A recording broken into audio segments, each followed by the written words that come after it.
since we started working on chicken. It looks like chicken, cooks like chicken, and tastes like chicken.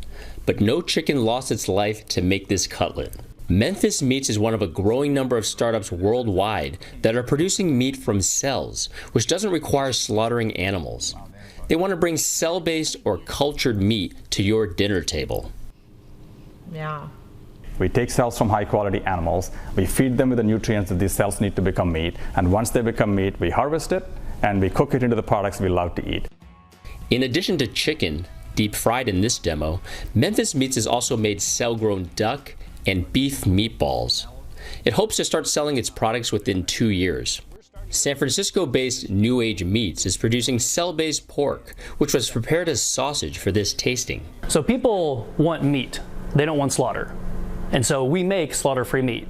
And we know there's a massive market for that people that want delicious meat that doesn't require animal slaughter. But these startups face some significant challenges to bringing cultured meat from the lab to the marketplace. They must win approval from government regulators, assuring consumers that their products are safe to eat. And they must bring down the cost of cultured meat, which is still extremely expensive to produce. New Age Meats is developing a new type of bioreactor to produce cell-grown meat at an industrial scale. How can you go from the tiny, tiny meatball to producing the amount of meat that one cow has, which is like maybe 800 pounds or so? That's the real challenge. We got the northern bluefin. Finless Foods is developing fish and seafood that can be produced on land, no fishing required. The process begins in the lab, where scientists coax fish cells to multiply and grow into meat. The startup created its first cell-based fish in 2017, which it served as fish cakes at this private tasting. It's focused on producing a cell-based version of bluefin tuna, which is overfished and contains high levels of mercury. The ocean is a very fragile ecosystem, and we are really driving it to the brink of collapse. And so we think by moving human consumption of seafood out of the ocean and onto land and creating it in this cleaner way, we can basically do something that's better for everybody.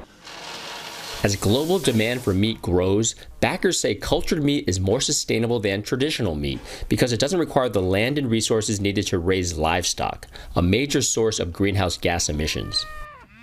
Cultured meat companies are facing resistance from livestock producers who are lobbying to restrict what can be labeled meat. The startups must also show government regulators that their products are safe to eat.